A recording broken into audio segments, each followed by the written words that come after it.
Well, hello and welcome back. I am so excited for today. We have Allie Schultz back on the show today. She has been with us before, but Allie, you can find her on Instagram over at Write Your Wellness. I'm going to have her do a plug again at the end. But she is seriously so adorable and so wise, and I absolutely adore her content. So I was so excited at the idea of having her back on the show to collaborate on a few more things. And Allie has some fun ideas to explore around the idea of people pleasing and control. I know oftentimes then people pleasers feel like everything is out of their control and that life is happening to them. But Allie has a bit different take on that. Will you tell us a little bit about that, Allie?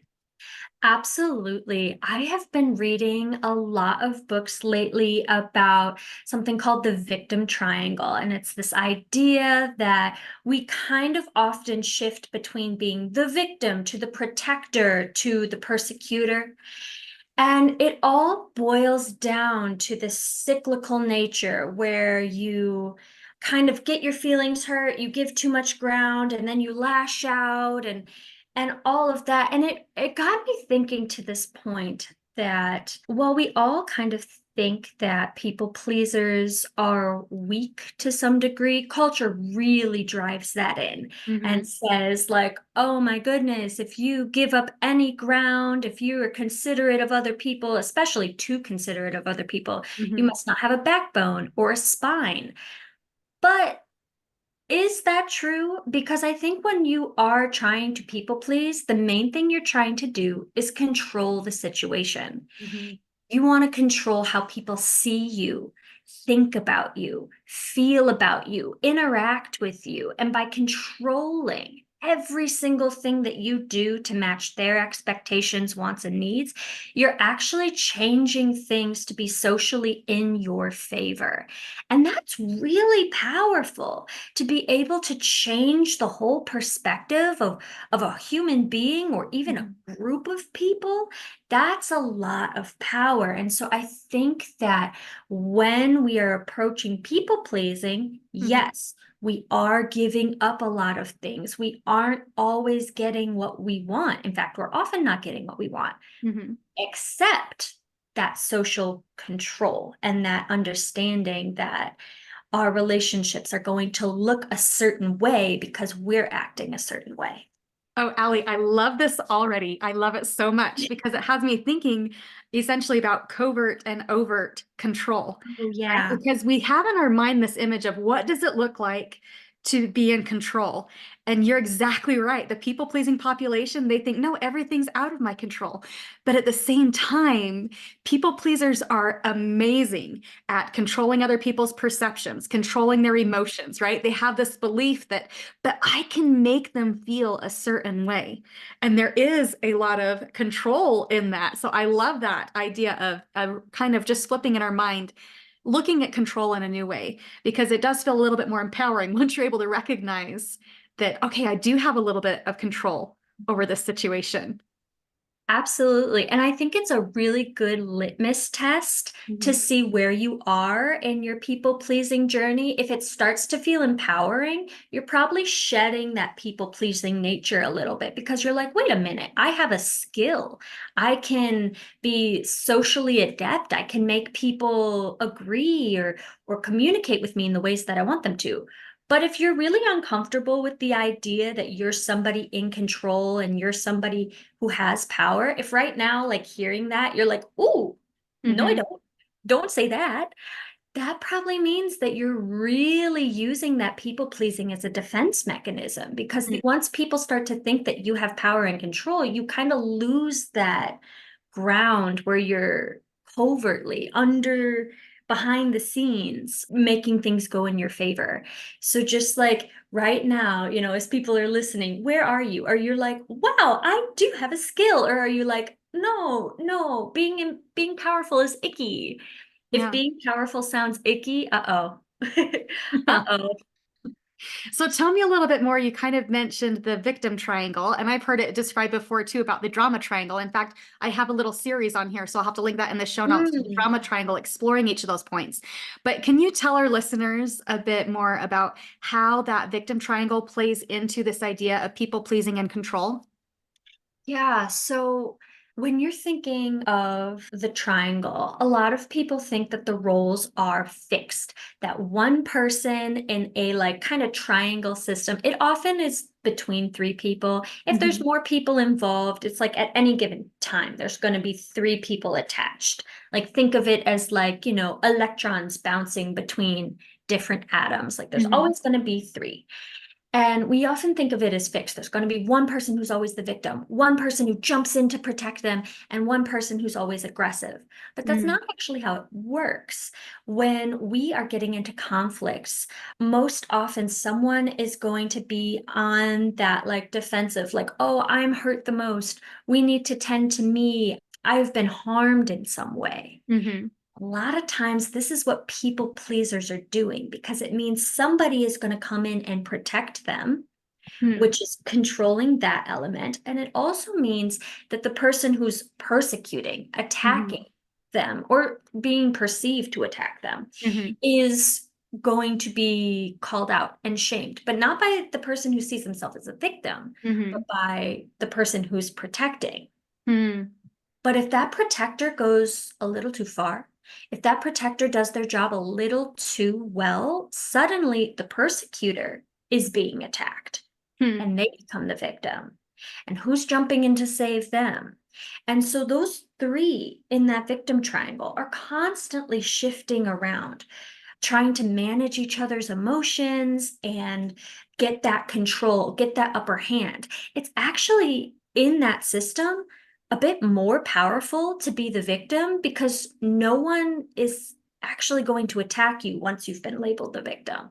Then it's just the persecutor and the protector going at each other until it shifts. And so people pleasers try to get into how can I be the victim, but not so much a victim that I'm uncomfortable? I want people to protect me and I want people to come to my defense, but I also don't want them to think that I'm powerful enough to be the persecutor Mhm. or responsible enough and powerful enough to be the protector. So it's this game where you're trying to situate yourself just enough in an uncomfortable situation where your problems will take care of themselves. Mhm. And that is strength and control if I've ever heard it. Like just being able to get other people to step in for you. Yeah. That is a lot. But having that victimization, like realizing like this is what I'm doing, because a lot of times people aren't doing this intentionally. I don't want to say that people are coming in here and actively trying to control things in their favor this way. Some people are, but that's very, very, very, very rare. Mhm. Most people are just like, if I am not the person being protected, I'm the person being attacked. Mhm. And that's where it kind of gets messy. Yeah. Yeah, and it's so interesting to just think about how we each can play into each of those roles, even within the same situation, right? Like when you had mentioned that if the rescuer goes too far and does too good of a job, then now they're the persecutor, right? Where, well, no, I didn't ask you to do this, and hey, like back off a little bit. And I think that it's interesting to see through the lens of people pleasing how those roles show up, where we do Yeah. we can slip into the, but woe was me, please show up for me, and then we might show up to help somebody else, and then we're enabling instead Mhm. of helping, and now we're the one in that persecutor role. And so it's really interesting to see all of the ways that it shows up even within one person. So tell me a bit more about what is the downside to that, and also how can we flip that into something that is more supportive from that negative form of control into something that is a bit more positive. So I think when it comes to the victim triangle, I think you said it was the drama triangle. It has a lot of names. Yeah. But the thing about this sort of toxic system is it relies on you playing a part. And Hmm. that's people pleasing to a T, right? Like having that mask on at Uh-huh. all times. So the easiest way to kind of break out of that is to stop playing the role that you've been assigned for this act of the play. Hmm. So if you've been assigned the victim, stepping back and saying, wait a minute, actually, I'm empowered. I can set my own boundaries. Thank you, protector, for coming to my assistance, but I don't need you because I am able to say my feelings and set my standards and walk away if something is too harmful. I'm able to protect myself. If you've been given the role of the protector, it's maybe stepping back and saying, actually, I think this is a conflict between you and the other person. I Hmm. don't really need to get involved right now. I mean, of course, if you're defending a child or somebody who really needs help, that's slightly different. But a lot of times you can tell if it's like, actually, this isn't really my business. And Hmm. stepping back. And if you've been labeled the persecutor, and oftentimes people get labeled the persecutor even when they're just expressing themselves, even when they're just like, they're being gentle about it, but they've said something that upset someone, Hmm. trying to know what you need to apologize for and know what you don't, and being really firm about that. And Hmm. if you think of all of those three things, all of them are very hard for people pleasers to do because they know that when they play into their part, they get a lot of benefit from that. It might not be the benefit they're consciously thinking of, but Hmm. subconsciously, the familiarity of that cycle and the comfort of knowing that once you have a cycle going, people come back. So Hmm. you're keeping the people around you, and you're, even if it's uncomfortable, they're attached. So thinking of each role independently, you need to figure out like, how am I playing into it Hmm. consciously, subconsciously?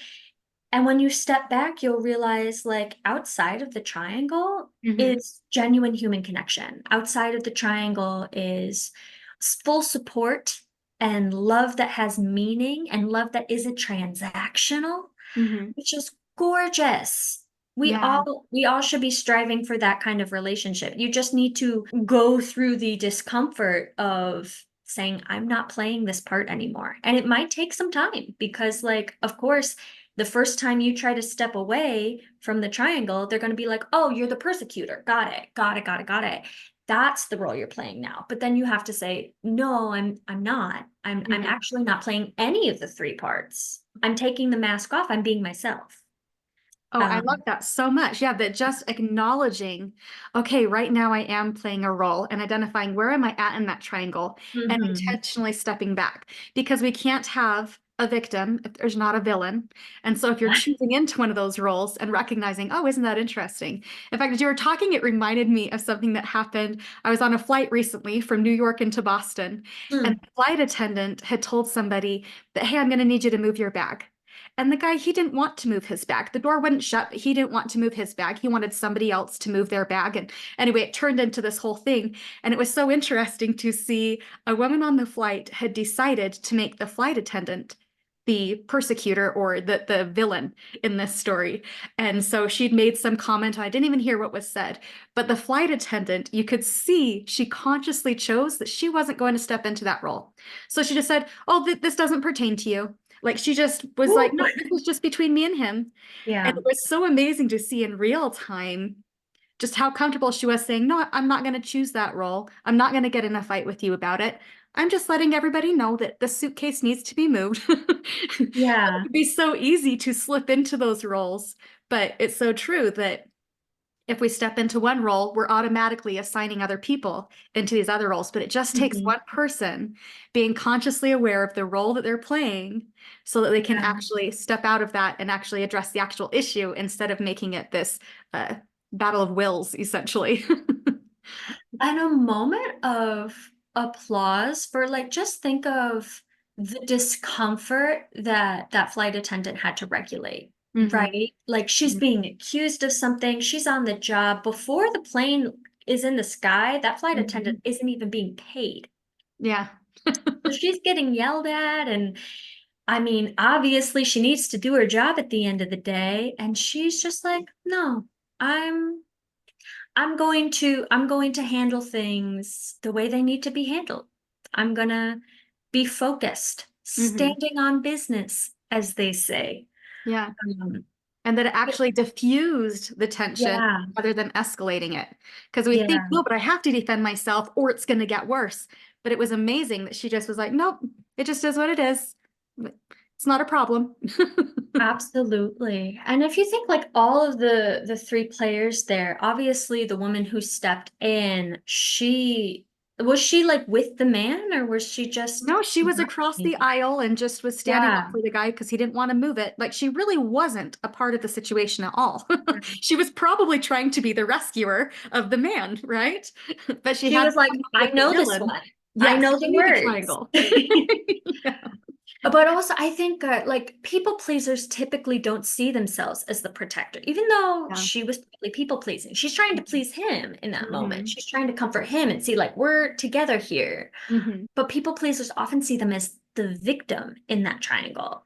And Yeah. you can't really identify as just one of the three because you're spinning.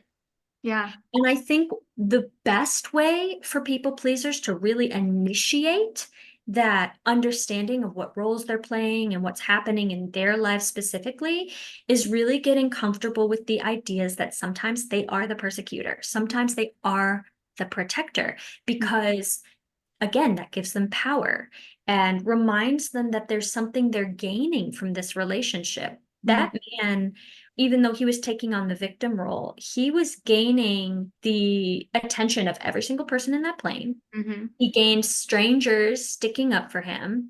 He got that like sense of power, and that is important to recognize, especially in yourself. It's so Yeah. uncomfortable to recognize it in yourself because it's icky. It's like that shadow self, Yes. people talk about.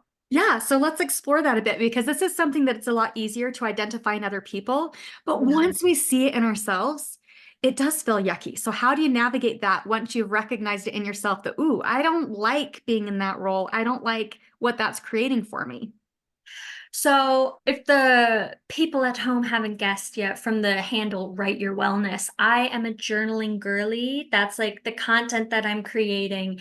And I fully believe that this unpacking is between you and your journal, you and a therapist. Don't like, if you're just starting this unraveling, Hmm. it is so scary. And so it's probably best that you do it between people who are not going to judge you. Hmm. And that's really like your therapist, your journal, whatever faith you believe in. Those are like the three places you can start to unpack this. Hmm. And so I kind of have like some general prompts that I think people, when they're doing their journaling, I matched with my journal Oh, I today. love it. That was the goal. But there are three basic questions that you need to start asking yourself. And before I tell what they are, Mhm. I just really want to emphasize that this work is uncomfortable. Mhm. This work is confusing because you're really tackling core beliefs when you're doing this work. Mhm. Um, I mean, even myself, I find myself getting uncomfortable with it from time to time and having to sit with it a lot. It's something you're going to be doing for a long time, if not forever. And I know that's a bit daunting, but it's like every single step, you're going to get more comfortable, more confident, more self trust. And these are all wonderful goals, but good goals take hard work. So please, if you're going to do this in your journal, set a timer for yourself. Mhm. Really start to show yourself you can set boundaries by setting a boundary for yourself. Like after 20 minutes, no more. 15 minutes, 20 minutes, like don't rant and rant and rant and rant and rant and rant and rant and rant, because that's where you're going to start to get a little too messy. Um, Mhm. Maybe feeling a little bit righteous or ranty at that point. So just healthy coping mechanisms start at home. Ding. So that's just my little caveat there. So the first thing that you should probably unpack in your journal is, why does control feel so necessary? Mhm. What is the underlying fear that's keeping you from being fully comfortable just being yourself? Because that's really what it boils down to. You're seeking control because you fear what would happen if you didn't. Like Mhm. chaos, there's something there that seems stressful. So unpack why control feels so necessary. The second thing I think people should examine in their journal after they've kind of come to terms with that first question is, what are you trying to convince people about yourself? Hmm. Even if you fully believe that this is true about yourself, it could be. But why are you trying to convince people that you're nice or kind? Those are big ones that people are Yeah. always trying to convince. What is that? Like, what personality are you trying to show? Why is that the personality you're choosing? Unpack that.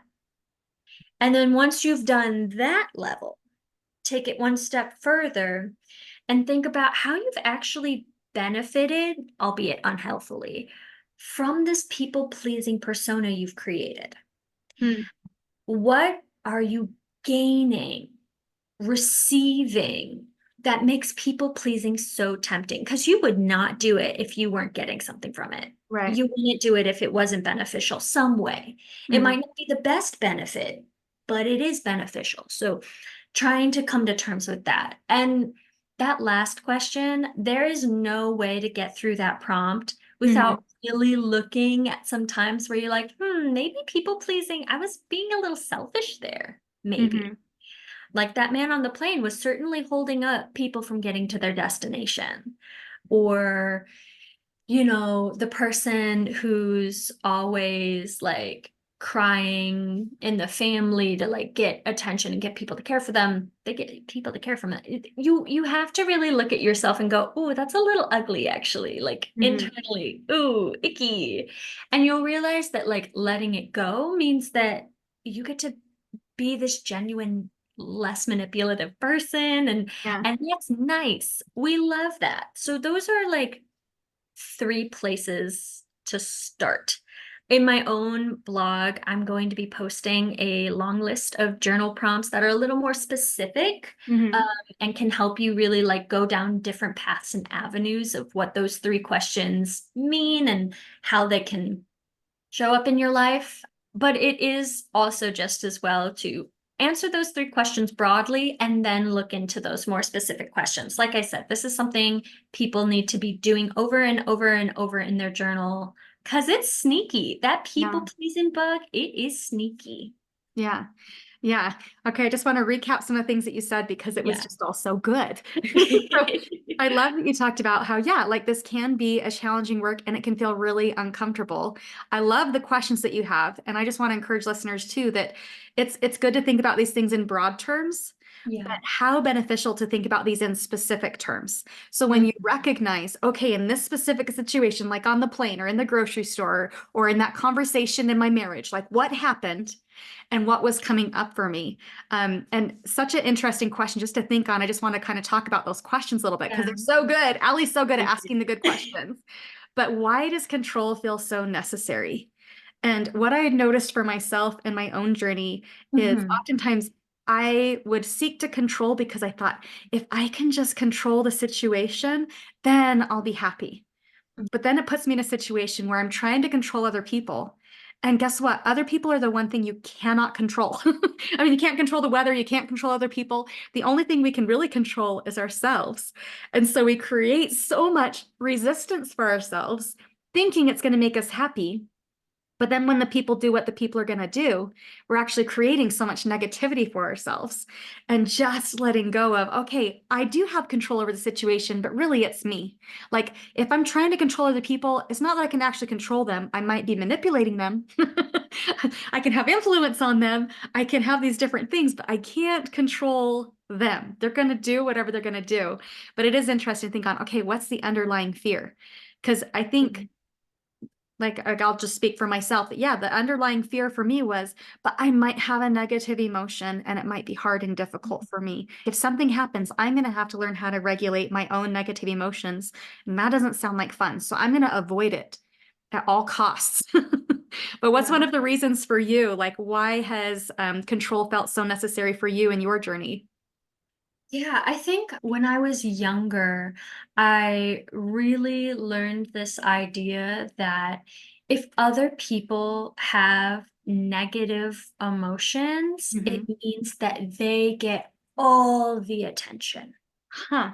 all of the focus. Yeah. So my fear was that if I didn't make everything calm and happy and flow as it should, uh, Hmm. parentheses, that my needs would never be focused on.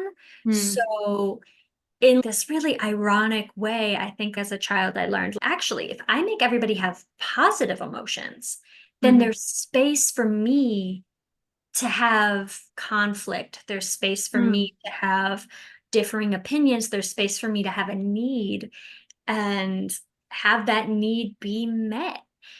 mm, So if I wanted to subtly be like, yeah, no, actually, I really could use money for the school thing, or mhm, I could really use like talking about, something someone said at school that was really hurtful. I needed to first make sure that everybody else was calm mm, so that I could find the victim role, state my piece, get that need addressed. But mm. if someone else was the victim, then what?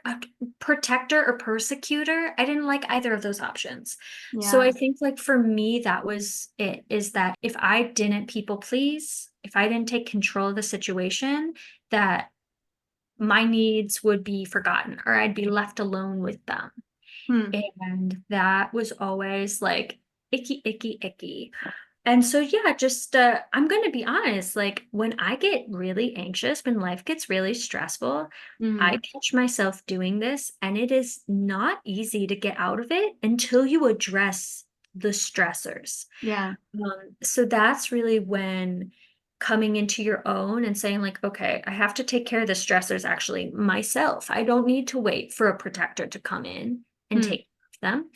I can just take care of them, however uncomfortable that is. mhm. And then I'll probably feel more relaxed to where I can do even more to get out of the triangle and even more to get out of the triangle. And it just like it snowballs.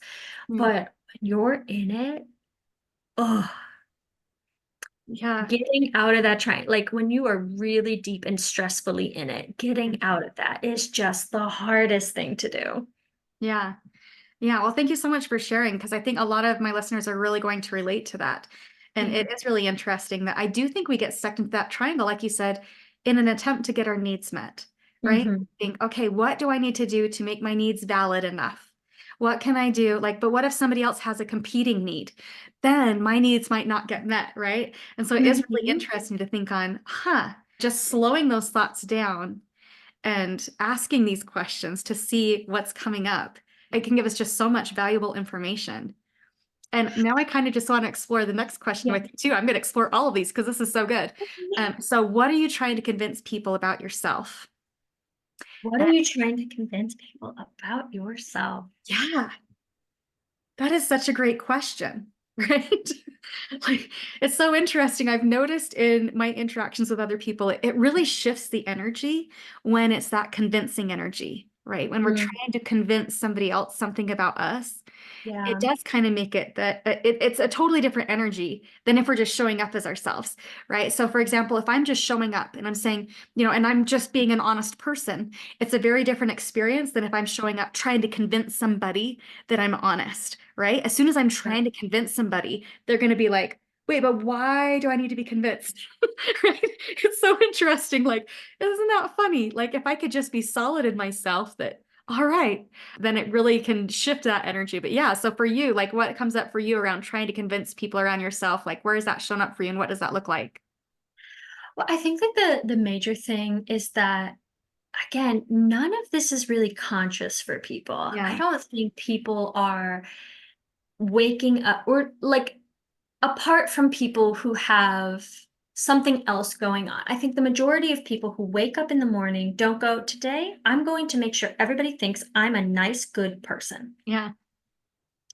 They wake up saying, oh my gosh, I want to be a nice, good person so bad. Oh my goodness, I'm not a nice, good person. The world is going to fall apart. So, okay, what can I do to be a nice, good person? Hmm. Well, other people think these things are nice and good. So I'll do that. Hmm. And so it's really like internally focused. You're not really thinking about other people, even though the end result of that is it's trying to convince them, because the main thing you're trying to do is convince yourself Yeah. that you're a nice and good person. I'm using nice and good here, Yeah. but I think that's the one that comes up the most. Hmm. I once had a conversation with a friend, and they were really struggling to let go of the term nice. Mm. And that's why I'm using it here. And they kept saying, like, no, I'm a nice person. I'm always nice. I'm always nice. I can't do that big scary boundary setting thing because I'm a nice person. And if I'm not a nice person, who am I? Yeah. And that big identity crisis was so painful for them that they would rather let all their hopes and dreams really be kind of Mhm. squashed so that they wouldn't have to feel the discomfort of not being seen as nice, because then in their mind, they're not nice anymore. And Mhm. that's gone from them. And if you're not nice, you're mean, you're bad, you're icky. And like just letting that self perception kind of taint your own confidence and self trust is like psychically painful. Yeah. And so they had to really work around the idea that if it's a rule, like if your value, because they were framing it like I value being nice. If your value is that prescriptive, like you Hmm. have to follow it always, every single time, or you can never be that way, Hmm. ever in any situation. That's a rule, that's not a value. Hmm. And so if it feels more like a rule, you're probably trying to convince yourself, and that's trying to convince other people. Hmm. I like that, that it's a rule, not a value, and really checking in with what is my value system? Yeah. What is it that I really value in this moment? And I love the reply that you gave to that second question because it kind of reflects back to me. My answer would be for your third question about how have I Mhm. benefited from my people pleasing persona is, oh, well, it gives me a little bit of external validation, Yeah. right? When I'm struggling to have that internal validation for myself, when I'm struggling to recognize what my own value system is, and maybe if I'm even out of alignment with my value system because I'm more concerned with the rule at the moment than my value, then yeah, then that's what I'm getting in that moment is I get a little bit of external validation from somebody else, which is very beneficial when you're struggling to have that internal validation, right? About, no, I am a good person. I am a nice person. Yeah. I guess I think it also boils back to like people think in dichotomies. It's really Mm-hmm. hard for us, dichotomy, like either or, you know? It's really hard for us to think, you know what, I'm nice sometimes. Mm-hmm. Sometimes I'm not. I Mm-hmm. don't really need to build an identity around niceness or kindness or Yeah. awkwardness or any of it. I can just be a human being. That's Yes. very hard to conceptualize. Yes. And when you aren't doing the work to set those labels for yourself, Mm-hmm. one person deciding that you're not nice means that you're not nice, Yeah. period. And you have to swing all the way to the other side of things and then thinking of yourself as this evil, icky, mean, disgusting person. And Mm-hmm. that's hard. Yeah. Honestly, that last question, I think one of the best benefits of it Mm-hmm. is getting you more comfortable thinking like, okay, maybe sometimes I'm mean, Yeah. or sometimes maybe I'm grumpy. Yeah. Yeah. Working on that integration of self rather than that Yeah. judgment of self that, no, I am human. Yeah. Sometimes I lose my temper. Yeah. Sometimes I'm a little bit snippy. Yeah. I am all of those things rather than having to prove to everybody that we're never those things because that's Hmm. not true, right? We are Yeah. all of those things. We all behave in those ways at one point or another. So yeah, just coming to really love self and validate self that, yeah, okay, I acted poorly in that situation. And overall, I'm still a pretty nice person. I'm still a good person.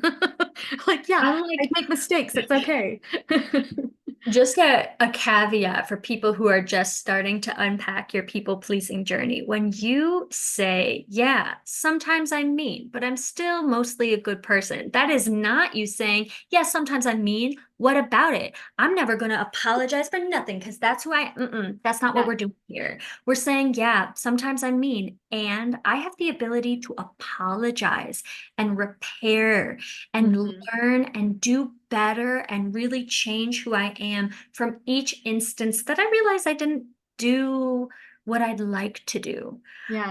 Uh, it's the only way to take accountability. Yeah. it's actually less considerate of other people and less accountable for you to say, no, no, I'm never grumpy. I would Yeah. never be grumpy. I would never do that. That's denial. Hmm. And that's what's actually skirting around the issue. So Yeah. addressing the issue head on is actually the best way to be that kind person you want to be. Yeah. So, Yeah. I love that. Yeah. Because you're spot on. mhm. But there's so many people that think, but if I'm not a people pleaser, it means I'm a jerk. Yeah. So I have to keep people pleasing because otherwise I'm gonna be a jerk. And it's like, no, you can still just be human. That's an option that's available to you. You can be a human that's learning how to have boundaries, that's learning how to express themselves, that's learning how to create balance in a relationship. Like that's something that's available to you. You're not either a Mhm. jerk or a people pleaser. There is an in between where Yeah. you can exist and be content.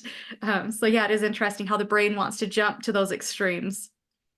You would post it, I think on your stories, or maybe it was a reel you posted that it was like people pleasers will say I'm in my villain era, but really they just set a healthy Yeah. boundary. I think people are so worried about that. I think people think that like the moment I drop my people pleasing facade, I'm going to swing so far in the opposite direction. I just want everybody to know it is not possible to course correct that hard. Yeah. Like very few people have that villain arc moment where they go from like very sweet and genteel to Hmm. just absolutely horrific. Yeah. And it's going to feel like you're being absolutely horrific because it's just outside of your Yeah. comfort zone. But I Hmm. promise it's just one ring outside your comfort zone at a time. Very few people are like all the way to the other end. Yeah. Yeah, so true. Yep. We're not going to flip like that. And it does feel a little out of character because we've never done it before. It Yeah. feels uncomfortable mostly because it's new, not Yeah. because you've done anything wrong. If you've never set a boundary before, of course it's going to feel uncomfortable. But Hmm. like, yeah, it doesn't mean that you're stepping into your villain era, right? It's just, nope, I'm just learning how to set boundaries and I'm leaning into the discomfort, recognizing I've been uncomfortable with how the people pleasing has been panning out for me. It's also going to be uncomfortable to set a boundary, but it's going to be okay. So tell us a little bit about, we've talked about how people pleasing can be a lot about control. So how can we shift that control to be something that is more productive for us personally? Hmm. So I think like if you want to talk about productive for you personally, think Hmm. about it personally. You have this ability to change minds, to change beliefs, to change actions and behaviors. If Hmm. you're people pleasing, that's your bread and butter. Hmm. Why not turn that internally and use those same tools you've learned on your own self-perception, your own actions, your own, just like how you're engaging in Hmm. the world. Just think about how much more you can do if you think about, like, okay, instead of convincing them that I'm nice, I'm going to convince myself Hmm. that I am nice. And I'm going to be nice to myself to do that. Yeah. I think like a very concrete way to think of it is think about like, what do you physically do to people please others? Do you compliment them? Do you let them get their way? Like Hmm. if you're choosing a movie, do you let them get their way? Well, do that for yourself. Do those Yeah. exact same things for you and show yourself like, hey, I can compliment myself. Hmm. I can pick where we're eating for dinner. I'm going to let myself do that. I'm going to be Yeah. nice to myself. And you'll start to realize that like you have a relationship with yourself. Hmm. And you've been really mean in that relationship to prioritize being nice to every other relationship, even with strangers, even with people you don't like. Yeah. But once you start to change and you're nice to yourself, you'll realize, oh, it's possible to like yourself. Yeah. It's truly possible to like yourself. And when you like yourself, you're not going to betray yourself. Hmm. You would never like a close friend, you would never throw them under the bus so a stranger could feel more comfortable. Hmm. So start doing that for you. Make it real and concrete the ways that you're going to treat yourself differently and be consistent with that. And over time, you'll start to see, like, oh, I'm cool. I'm worthy of Yeah. showing who this is out there. Yeah. And people will react positively to it because I'm finally reacting positively to it. Yeah. Yeah, I love that so much because you're exactly right that the people pleasers, they have a very easy time showing up as everybody else's best friend. But if Hmm. thinking of it in terms of that victim triangle, they show up as the rescuer for other people, but they're Yeah. showing up as the villain or the persecutor for themselves.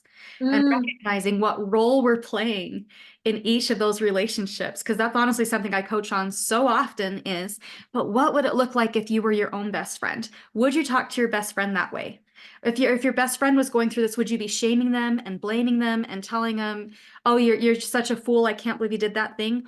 Or would you be telling them, "Hey, you know what? I get it.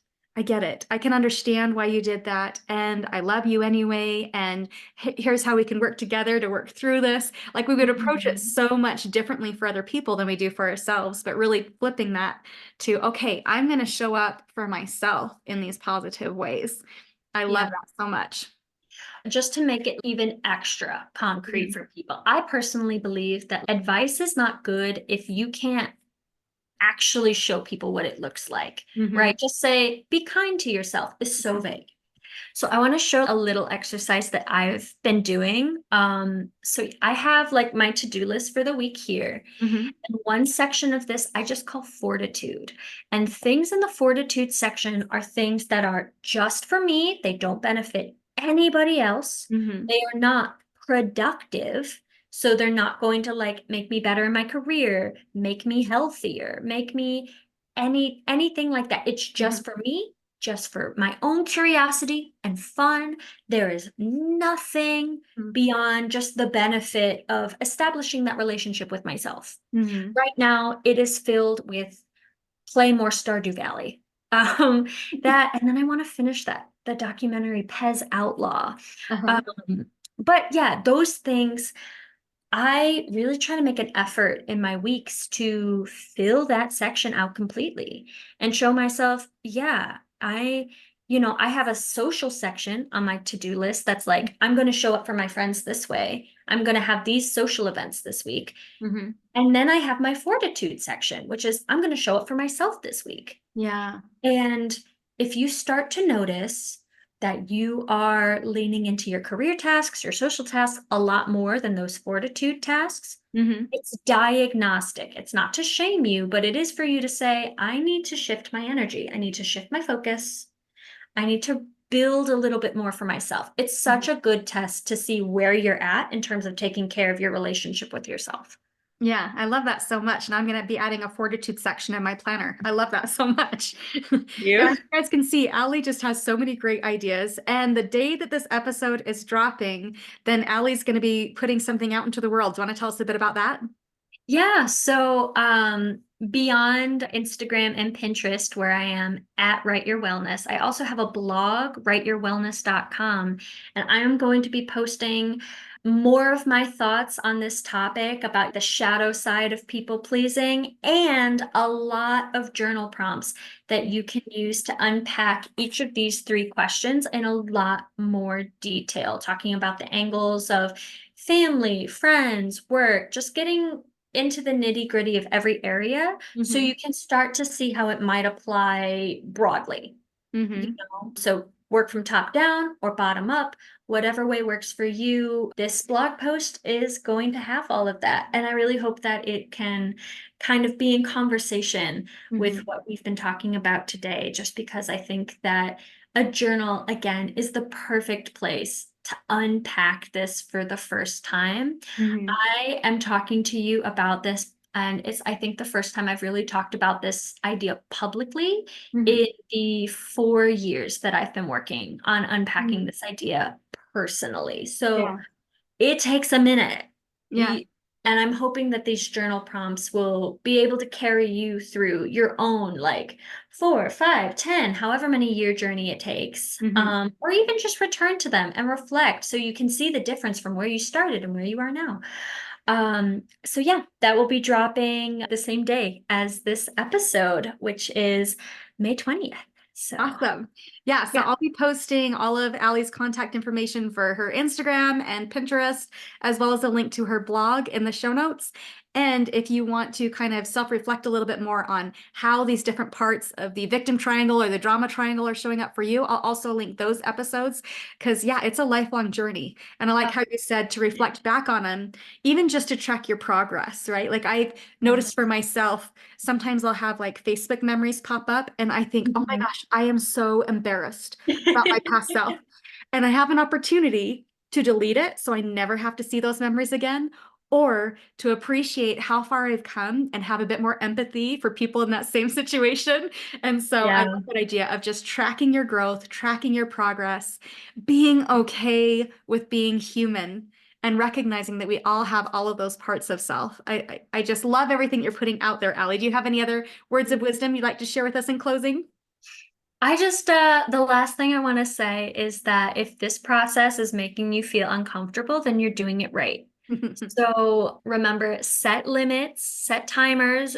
Do not try to focus on this topic for Mhm. hours and hours and hours and hours and hours at a time, Mhm. because it's really about doing it a little every day rather than doing it all at once. Yeah. Marathon, not a sprint. Yes. So- I love it so much. Well, thank you so much for being here, Allie, and it was so great to see you again. And yes, everybody go and check out all of her work. She's just super fun to follow. So if you like having fun content showing up in your feed, make sure that you're following Allie. She's got some great stuff. Oh my gosh, thank you so much. It's been lovely to be here again. Oh, I just love talking with you. Oh, the feeling is mutual. All right. Well, have a great week, everybody, and we'll talk soon. Bye now. Bye.